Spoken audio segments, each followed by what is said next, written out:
Good morning students.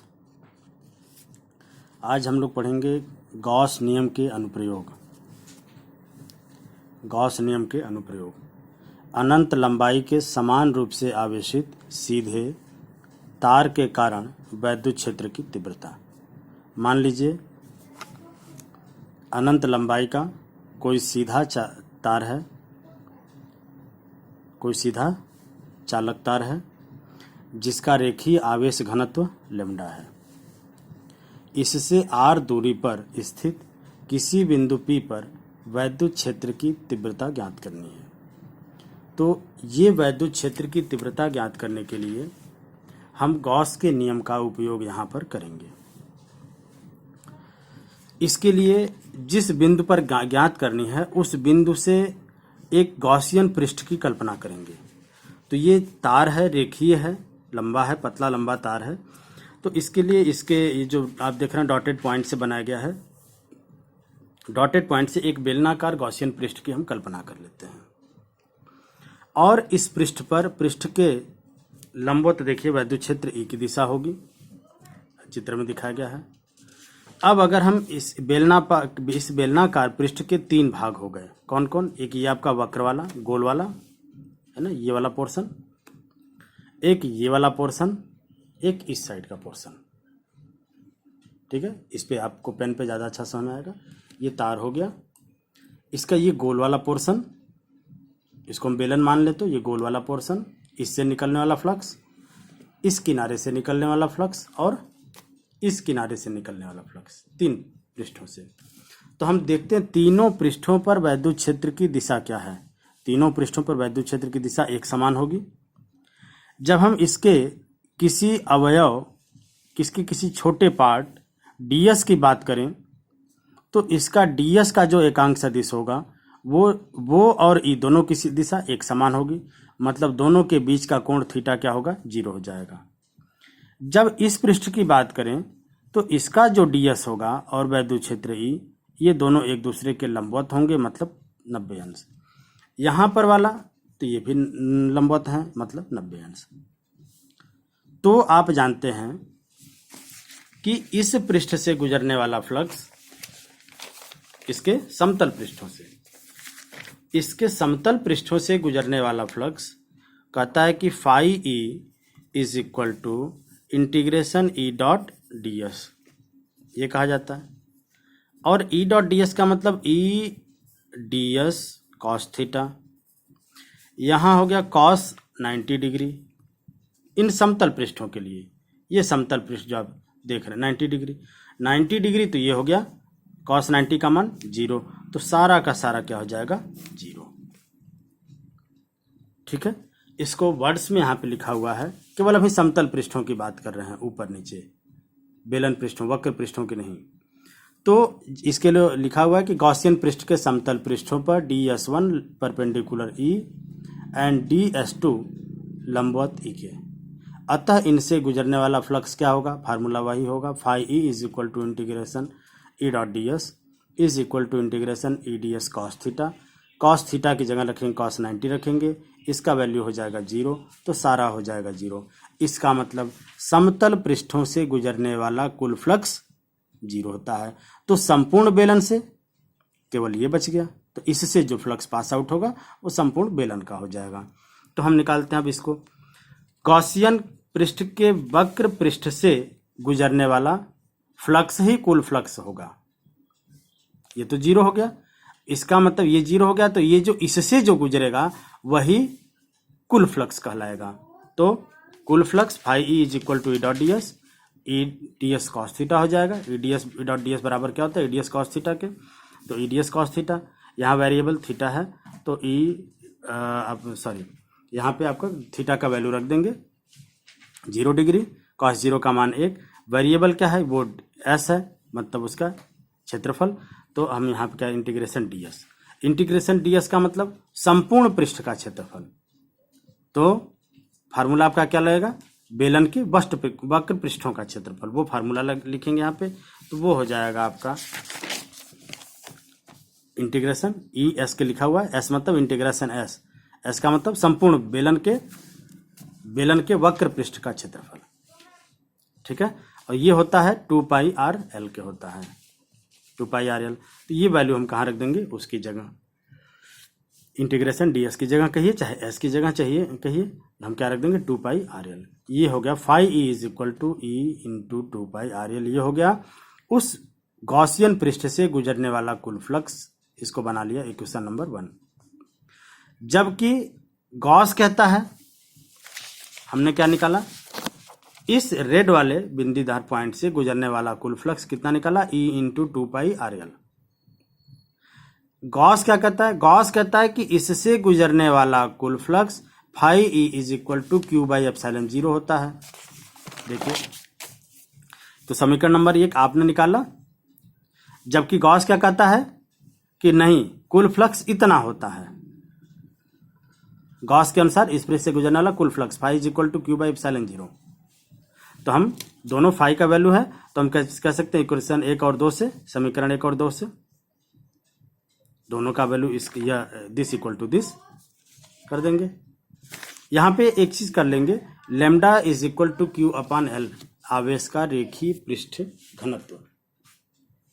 Lambda is equal to Q/L होता है, तो Q is equal to lambda L हो जाएगा, या आप यहाँ रख दीजिए, लेमडा L हो जाएगा। तो समीकरण 1 और 2 से, एक आपका ये है बराबर 2 के, यहां से आप इसको पक्षांतर कर दीजिए, ई का वैल्यू आपको मिल जाएगा। यह वैल्यू 2πr/L पक्षांतर कर देंगे, L से L कैंसिल हो गया, दिख रहा होगा आपको क्लियर, L से L कैंसिल हो गया, तो आपका क्या आ जाएगा, 2πr बचेगा। हम क्या करेंगे, 2 से ऊपर नीचे मल्टीप्लाई कर दिए, 2 से मल्टीप्लाई कर दिए तो 4π हो गया, नीचे वाला 4π ऊपर वाला 2। इसका फ़ायदा क्या हो गया, इसका फ़ायदा ये हो गया कि ये जो है आपका ये कांस्टेंट है 1/4πε0 कूलम्स में आपने पढ़ा है, और इसका वैल्यू होता है 9 इंटू 10⁹। तो हमको वैल्यू रख के इसका मान निकालने में, वैद्युत क्षेत्र का मान निकालने में बहुत आसानी होगी। ये फार्मूला हमको लागू हो जाएगा। इसका वेक्टर फॉर्म देख लेते हैं, वेक्टर फॉर्म सब कुछ सेम रहेगा, केवल एक अंक सदिश r कर देते हैं, जो सदिश उसकी दिशा को बताता है कि वैद्युत क्षेत्र की दिशा किधर होगी। तो ये हो गया आपका समीकरण नंबर 3। इस समीकरण 3 से स्पष्ट है कि अनंत लंबाई के तार के कारण वैद्युत क्षेत्र E उस बिंदु से दूरी, देखिए, अनंत लंबाई के चालक तार के कारण इस बिंदु पर वैद्युत क्षेत्र E इससे चालक तार से दूरी r के वर्ग के व्युत्क्रमानुपाती होता है, r के व्युत्क्रमानुपाती होता है, वर्ग नहीं। तथा आवेश के रेखीय घनत्व, देखिए लेमडा समानुपाते ई, तो लेमडा ई समानुपाते हो गया।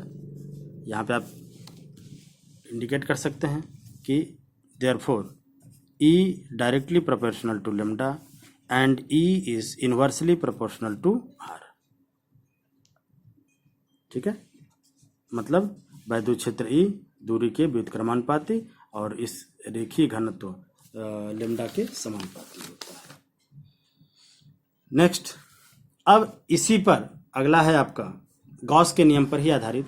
अगर मान लीजिए अभी तक क्या बात हुई, ये जैसे पेंसिल है, ये पेंसिल, इस पर आवेश है, तो इसके कारण इस बिंदु, इस हमारे लाल वाले बिंदु पर कितना वैद्युत क्षेत्र था, इसको हम लोग फाइंड आउट किए। अब कह रहा है, अब मान लीजिए कि अब इस पर कोई ये है आपका, जैसे ये प्लेट देखिए, कवर है, आपको मोबाइल कवर दिख रहा है, इसी को मान लेते हैं ये प्लेट। क्या है ये, समतल चादर है, और इसको चार्ज कर दिया गया। अनंत विस्तार की आवेशित समतल पतली चादर के कारण, ये पतली चादर हो गई, इसके कारण अनंत विस्तार की समतल आवेशित पतली चादर के कारण वैद्युत क्षेत्र की तीव्रता कितनी होगी, इसके इस साइड चाहे इस साइड वैद्युत क्षेत्र कितना होगा, देखते हैं। इसके लिए भी हम क्या करेंगे, इसके किसी छोटे पार्ट को ले लेंगे और वहां से एक गॉसियन पृष्ठ की कल्पना करेंगे। माना AB अनंत, AB क्या है, अनंत विस्तार की आवेशित समतल चादर है, उसके निकट बिंदु P पर वैद्युत क्षेत्र ज्ञात करना है। इसके निकट कोई बिंदु P है, कहाँ पे है, यहाँ देख लीजिए, बिंदु P है जहां आपको वैद्युत क्षेत्र ज्ञात करना है। हम P मान लें, चाहे इस साइड कहें तो ये भी हो गया P, इस साइड चाहे इस साइड। P की कल्पना, P तथा P' से गुजरते हुए एक बेलनाकार गॉसियन पृष्ठ की कल्पना करते हैं। दोनों साइड में एक बेलनाकार गॉसियन पृष्ठ की कल्पना करते हैं। सिमेट्री, सममिति के आधार पर वैद्युत क्षेत्र ई पृष्ठ के अभिलंबवत बाहर की ओर दोनों बिंदुओं पर वैद्युत क्षेत्र ई पृष्ठ के लंबवत बाहर की ओर और विपरीत होता है। दोनों की दिशा विपरीत होगी, बराबर होगा और विपरीत होगा। क्योंकि अब ये देखिए, ये वाला आपका बेलन देखिए, ये आपका जो है बेलन पर गॉसियन पृष्ठ, ये भी गॉसियन पृष्ठ है बेलन के वक्र पृष्ठ पर। यहां पर वैद्युत क्षेत्र ई और ds दोनों के बीच का कोण 90 डिग्री, इधर देखें तो भी वही 90 डिग्री। इसका मतलब बेलन के इन वक्र पृष्ठों से गुजरने वाला कुल फ्लक्स 0 हो जाएगा। लंबवत है, ई और ds दोनों लंबवत हैं, तो इनसे गुजरने वाला कुल फ्लक्स 0 हो जाएगा। जबकि समतल पृष्ठों पर दोनों के बीच का कोण 0 है, मतलब दोनों एक समांतर हैं। तो जब दोनों एक समांतर हैं तो यहाँ से फ्लक्स पास आउट होगा, एक यहाँ से और यहाँ से, तो दोनों को हम क्या करेंगे, प्लस कर देंगे, दोनों को टोटल कर देंगे, और जो टोटल करने पर जो वैल्यू आएगी वही कुल वैद्युत क्षेत्र की वैल्यू होगी। तो देख लेते हैं, हमने इसको लिख के तो दिखाना होगा कम से कम आपको भी। तो करें, गॉसियन वक्र पृष्ठ पर उसी चीज को अपने शब्दों में लिख देंगे। गॉसियन वक्र पृष्ठ पर ds लंबवत ई के, ds और ई लंबवत हैं। जब लंबवत हो थीटा क्या हो जाएगा, 90 डिग्री। तो इसलिए वक्र पृष्ठों से गुजरने वाला कुल फ्लक्स 0 होगा। cos 90 का वैल्यू 0, इसलिए कुल फ्लक्स 0 होगा। जबकि समतल पृष्ठों पर ds पैरेलल ई के, हमने बताया आपको पहले ही कि इन समतल पृष्ठों पर दोनों समानांतर हैं, तो थीटा होगा 0। तो दोनों पृष्ठों से गुजरने वाला कुल फ्लक्स ही गॉसियन पृष्ठ से गुजरने वाला कुल फ्लक्स होगा। अतः समतल पृष्ठों से गुजरने वाला कुल फ्लक्स, इनसे गुजरने वाला कुल फ्लक्स क्या आ जाएगा, phi E is equal to ये वाला integration E dot D S और ये वाला ई डॉट डी एस, दोनों को प्लस कुल फ्लक्स, ये वाला ई डॉट डी एस और ये वाला ई डॉट डी एस। तो हम आप क्या कह सकते हैं, 2 ई डॉट डी एस के, 2 integration E dot D S.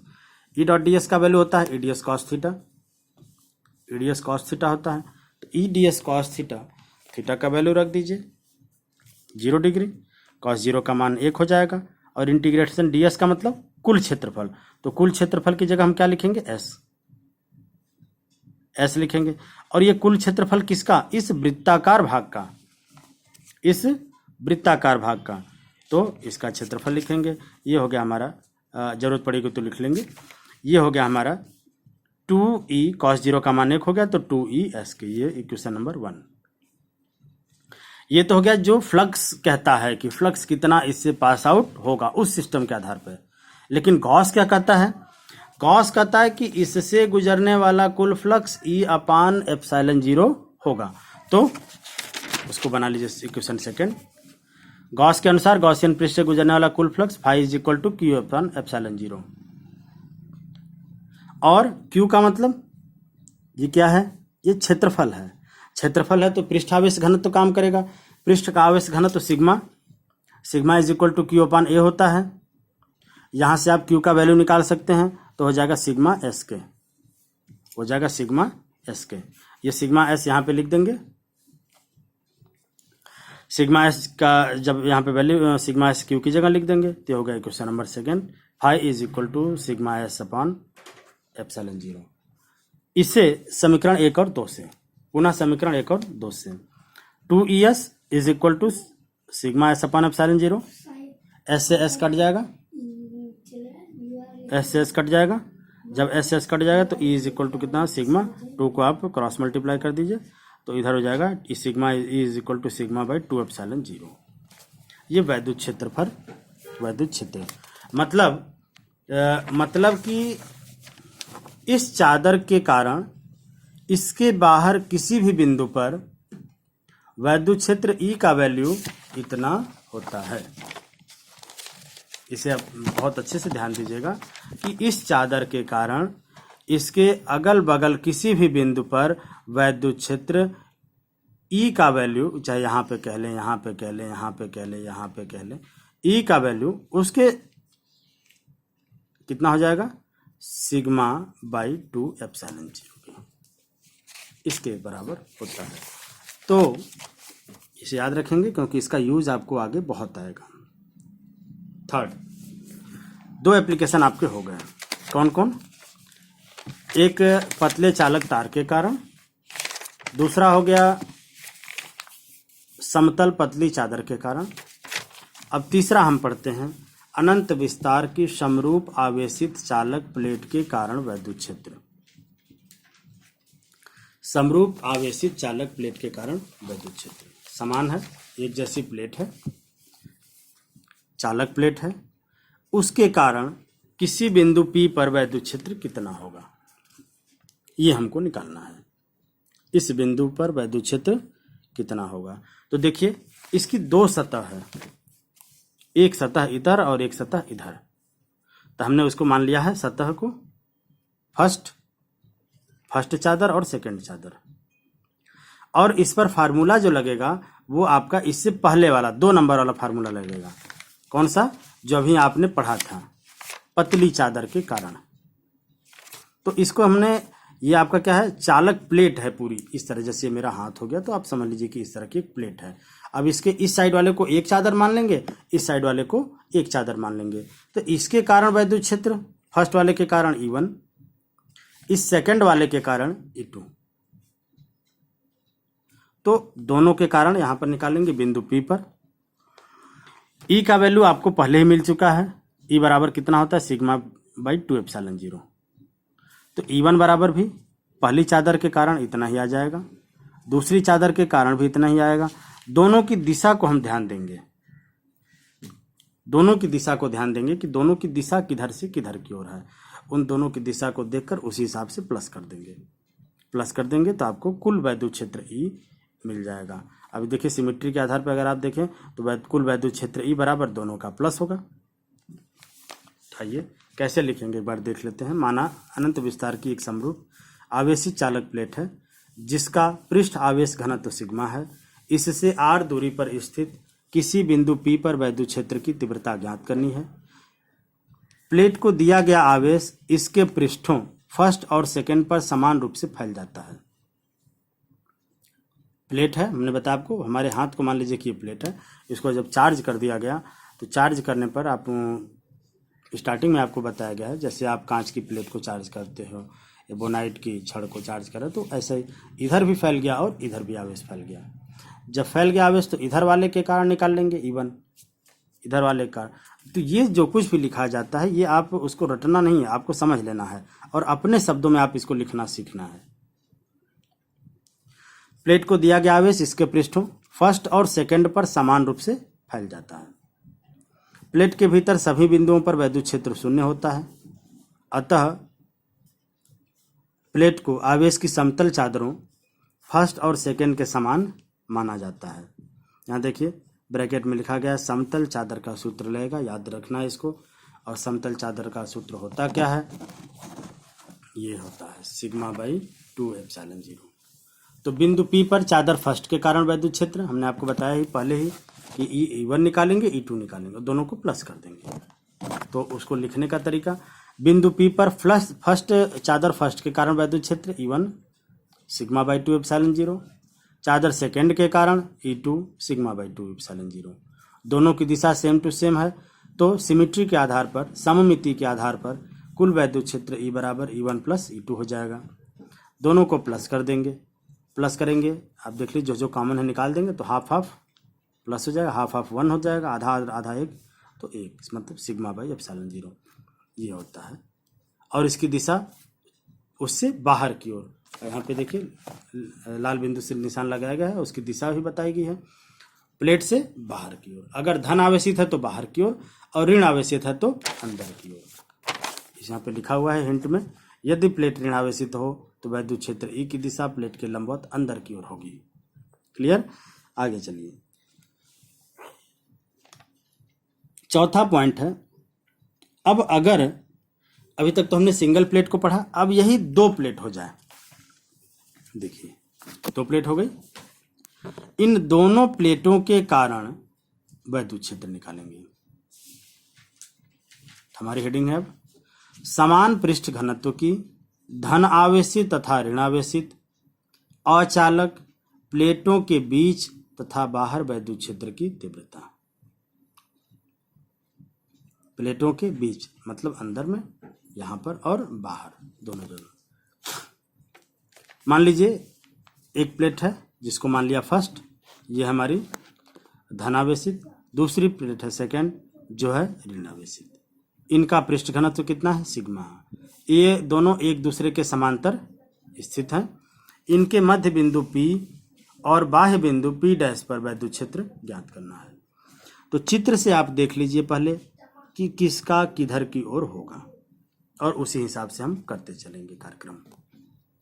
देखिए इस E1 जो है फर्स्ट के कारण है, जब इस बिंदु पर E1 के कारण यहां पे होगा, बाहर देखेंगे तो भी बाहर की ओर होगा, अंदर देखेंगे तो ऋण प्लेट की ओर इंडिकेट करता हुआ, बाहर देखेंगे तो प्लेट से बाहर जाता हुआ। वहीं देखिए निगेटिव वाले को E2 क्या है? अंदर में उसकी ओर और बाहर से उसी की ओर, बाहर से उसकी ओर आता हुआ। तो देखिए फर्स्ट प्लेट के कारण बिंदु P पर वैद्युत क्षेत्र E1, सूत्र वही लगेगा अनंत विस्तार की समतल चादर वाला।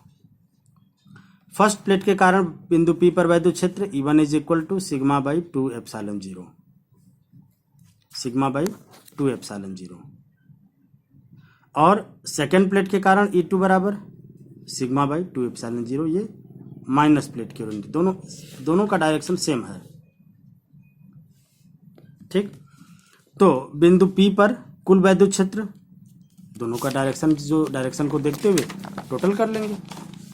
तो E1 और E2 की दिशा समान है, इसलिए बिंदु P पर मतलब अंदर में, दोनों प्लेटों के अंदर वैद्युत क्षेत्र E is equal to E1 plus E2 हो जाएगा।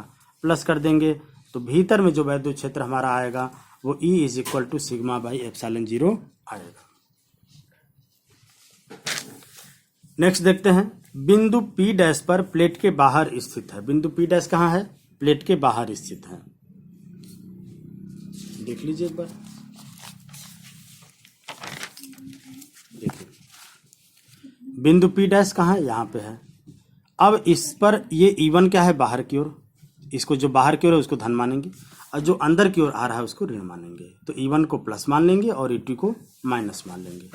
तो कुल वैद्युत क्षेत्र हमारा कितना हो जाएगा? E बराबर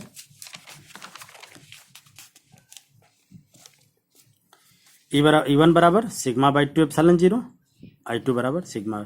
कुल वैद्युत क्षेत्र E बराबर E1 माइनस E2। ठीक है, E1 माइनस E2 वैल्यू रख देंगे, कट जाएगा और 0 हो जाएगा। मतलब दो समांतर चालक प्लेटों के बाहर वैद्युत क्षेत्र 0 होता है। दो समांतर चालक प्लेटों के बाहर वैद्युत क्षेत्र 0 होता है, और इनके अंदर वैद्युत क्षेत्र इसके बराबर होता है, मतलब चालक प्लेट के कारण वाले के बराबर होता है। तो आप बहुत अच्छे से आप ध्यान दीजिएगा, आपको ज़्यादा मेहनत नहीं करना है। ध्यान रखना है पहले वाले का सूत्र क्या होता है, मतलब जो अनंत विस्तार की समतल पृष्ठ के कारण सूत्र, और इसको आपको ध्यान रखना है। सेकंड वाला यही इसके अंदर का वैल्यू होगा, जो ऊपर आपको दिख रहा है ये वैल्यू इसके अंदर होता है, बाहर का वैल्यू 0 होता है। तो कुछ न कुछ आपको बनाना है ट्रिक अपना, और इसको ट्रिक बना के हमको ध्यान रखना है हमेशा। अतः स्पष्ट है कि दो बड़ी विपरीत आवेशित समतल प्लेटों के बीच के स्थान में एक समान वैद्युत क्षेत्र होता है, और प्लेटों के बाहर सर्वत्र वैद्युत क्षेत्र 0 होता है। नेक्स्ट, एक समान रूप से आवेशित गोलीय कोश खोखले गोले के कारण वैद्युत क्षेत्र। गोली कोष में हम देखेंगे तो 3 पॉइंट है, तो ध्यान से देखेंगे। एक समान रूप से आवेशित गोलीय कोष खोखले गोले के कारण खोखला गोला है। ये चालक भी हो सकता है, अचालक भी हो सकता है। तो देखते हैं जैसा कंडीशन आएगा। अभी देखते हैं कि ये खोखला गोला मान लिया। खोखले गोले के कारण वैद्युत क्षेत्र, मान लीजिए कि आर त्रिज्या का कोई खोखला गोला मतलब ऐसा है ना, यूं गेंद जो अंदर से खोखली हो, प्लास्टिक की बॉल है आप समझ लें, कोई प्लास्टिक की बॉल हो और उसको आवेशित कर दिया गया, तो हो गया क्या हमारा वो गोलीय कोष या खोखला गोला। उसके कारण वैद्युत क्षेत्र अंदर कितना होगा, बाहर कितना होगा और उसके सतह पर कितना होगा, ये हम निकालेंगे। मान लीजिए कि आर त्रिज्या का कोई खोखला गोला है जिसका पृष्ठ आवेश घनत्व सिग्मा है, तो हम उसकी विभिन्न परिस्थितियों पर विचार करेंगे। स्थितियों पर विचार करते हैं। पहला, गोले के बाहर स्थित किसी बिंदु P पर, गोले के बाहर एक बिंदु P है, गोले से बाहर, जहां पर हमको वैद्युत क्षेत्र ज्ञात करना है। तो मान लीजिए कि इसकी त्रिज्या क्या है, R है। मान लीजिए कि इसकी त्रिज्या R, जो जहां पर हमको ज्ञात करना है उसकी त्रिज्या R, और this R is greater than R, मतलब गोले की त्रिज्या से ये R बड़ा है, तभी तो बाहर होगा। तो हमें क्या करना है, समझ लेना सीधा सीधा कि गॉसियन, अब इस बिंदु जहां पर निकालना है वहां से गॉसियन पृष्ठ खींचा, ये गोला है तो उसके बार बार भी एक ठो गोला बना दिए और उसको मान लिए गॉसियन पृष्ठ। तो इस पृष्ठ से गुजरने वाला कुल फ्लक्स कितना, इस पृष्ठ से गुजरने वाला कुल फ्लक्स फाई बराबर इंटीग्रेशन E डॉट ds, ये हो गया E ds cos theta. Cos theta यहाँ पर देखिए E और ds दोनों एक समांतर हैं, तो थीटा हो जाएगा 0, तो कॉस 0 जिसका वैल्यू 1 रख देंगे यहाँ पे, तो हो जाएगा E।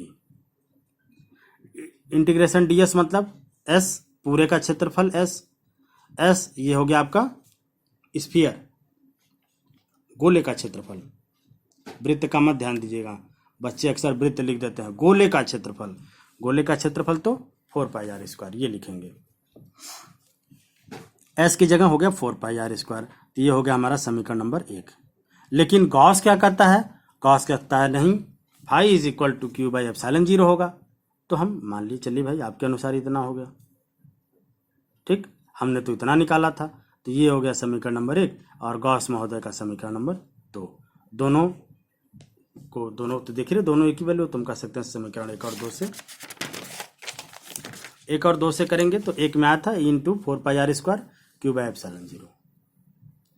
यहाँ से E का वैल्यू निकाल दिए, 4 पाई आर स्क्वायर यहाँ कर देंगे, पक्षांतर कर दीजिए और क्यू बाई आर स्क्वायर, तो ये हो गया E का वैल्यू, मतलब वैद्युत क्षेत्र का सूत्र। ये कब लागू होगा, जब गोले से बाहर किसी बिंदु पर वैद्युत क्षेत्र आपको निकालना हो। गोले से बाहर तब आपको क्या करना है, ये वाला फार्मूला लगेगा। अब आइए सतह पर, हाँ यहाँ पर एक काम और कर लीजिए कि सिग्मा इज इक्वल टू क्या होता है, Q अपॉन S मतलब क्षेत्रफल, तो Q बराबर सिग्मा S, Q बराबर सिग्मा 4 पाई आर स्क्वायर। ये वैल्यू अगर आप उठा के यहाँ रख दिए, Q बराबर इतना होता, तो यहाँ पर रख देंगे इसकी जगह। जब इसकी जगह रख देंगे, देखिए क्या क्या कट सकता है, 4 पाई से 4 पाई कट जाएगा, बाकी सब बच जाएगा। तो क्या हो जाएगा, सिग्मा बाई एप्सिलॉन 0 और इधर R square by small r, ये हो गया वैद्युत क्षेत्र। ठीक है, दूसरा पॉइंट है, अगर ये उसके पृष्ठ पर स्थित हो, अगर उसके पृष्ठ पर स्थित हो, तो ये जो R है ये उसकी त्रिज्या के बराबर हो जाएगा। तो आपको कुछ नहीं करना है, सिंपल इसके फार्मूला में अगर उसके पृष्ठ पर है तो कह दीजिए कि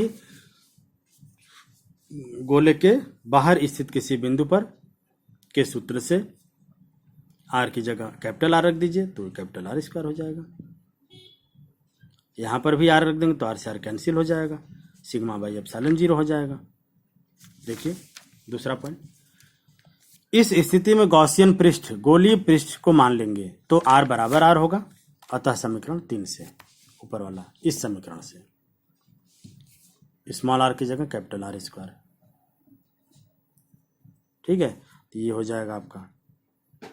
अब आर से आर अगर कैंसिल कर दीजिए उसी के नीचे वाला समीकरण नंबर 4 से, आर से आर कैंसिल हो जाएगा तो सिग्मा बाई एप्सिलॉन 0। अब देखिए, अगर मान लीजिए कि ये अंदर हो, कहां पर, ये बिंदु इसके अंदर हो, इसके अंदर हो। इस चित्र, तीसरे चित्र में देखते हैं, खोखले गोले के भीतर स्थित किसी बिंदु P पर वैद्युत क्षेत्र अगर इसके अंदर हो, तो अंदर होगा तो फिर ये हो जाएगी त्रिज्या स्मॉलर, और हम वहां से गॉसियन पृष्ठ की कल्पना करेंगे। और जानते हैं आप कि जो आवेश होता है वह उसकी सतह पर होता है। अंदर गॉसियन पृष्ठ से आपको बधा हुआ आवेश क्या मिलेगा, कुछ नहीं, 0। तो Q की जगह क्या रख देंगे, 0 रख देंगे, और जब 0 रख देंगे तो सारा वैल्यू क्या हो जाएगा, 0। इसलिए गोले के अंदर वैद्युत क्षेत्र E 0 होता है। फिर से समझते हैं, अगर इसके अंदर किसी बिंदु पर निकालना है तो उस बिंदु से हमें गॉसियन पृष्ठ खींचेंगे, और गॉस कहता है कि गॉसियन पृष्ठ से बद्ध आवेश का Q बटे एप्सिलॉन 0 गुना। तो ये जो गॉसियन पृष्ठ है इससे आवेश कहाँ है, इससे बधा हुआ आवेश है ही नहीं है, क्योंकि आवेश तो सतह पर व्याप्त होता है। ठीक है, इसलिए Q बराबर क्या मान लेंगे, 0। गोले के अंदर गॉसियन पृष्ठ से बद्ध आवेश Q बराबर 0 होगा, तो Q का वैल्यू 0 रखेंगे तो सारा आ जाएगा 0। एक गोले के भीतर वैद्युत क्षेत्र 0 होता है। अभी ये जो तीनों समीकरण आपने पढ़ा, ये जो तीनों कंडीशन, खोखले गोले के सतह से दूर, उसके सतह पर मतलब पृष्ठ पर, और उसके भीतर, ये तीनों सूत्र खोखले गोले के लिए भी लागू होते हैं। खोखले गोले मतलब चालक हो चाहे अचालक, दोनों के लिए। उपर्युक्त सूत्र चालक खोखले गोले के लिए, अचालक खोखले गोले के लिए, और चालक ठोस गोले, तीनों के लिए सत्य है। अचालक हो खोखला, चाहे चालक हो खोखला, या चालक ठोस गोला हो, तीनों के लिए सेम टू सेम होता है। लेकिन यही अगर अचालक ठोस गोला हो जाए, ठोस गोला और अचालक हो, नॉन कंडक्टिंग हो, तो कोई भी ठोस गोले का आप उदाहरण ले लीजिए जो अंदर से ठोस हो, है? और उस अंदर से ठोस गोले के लिए हम देखते हैं तो इसके लिए भी वही उसी प्रकार 3 कंडीशन स्टार्ट होगी। एक समान रूप से आवेशित अचालक ठोस गोले के कारण वैद्युत क्षेत्र। पहला, गोले के बाहर स्थित किसी बिंदु पर। गोले के बाहर देखते हैं, गोले के बाहर के लिए फार्मूला यही होगा जो आपने अभी निकाला था, तो उसी फार्मूले, खोखले गोले की तरह फार्मूला नोट कर लिया। खोखले गोले को दिया गया आवेश इसके संपूर्ण आयतन में वितरित हो जाता है, उसके पूरे अंदर, सभी आयतन में, अंदर में भी वितरित हो जाएगा आवेश। तो आवेश उसका आप क्या लेंगे, पृष्ठ आवेश घनत्व की जगह हम आयतन आवेश घनत्व लेंगे। तो आयतन आवेश घनत्व rho is equal to Q by V होता है, और V का वैल्यू, V मतलब आयतन, गोले का आयतन, तो वो हो जाएगा 4/3 पाई R क्यूब रो। यह मान, Q का यह मान उठा करके हम समीकरण नंबर 1 में रखेंगे। समीकरण नंबर 1 कहाँ है, यहाँ पे है समीकरण नंबर 1, ये वाला। जब आप इसमें उठा के रखेंगे तो देखिए Q का वैल्यू रखना है ना, तो Q की जगह रख देंगे कितना, 4/3 पाई R क्यूब रो। अब इसमें 4 से 4 कट कर दीजिए, पाई से पाई कट कर दीजिए, आपका एप्सिलॉन नॉट हो गया, और ये हो गया R क्यूब रो।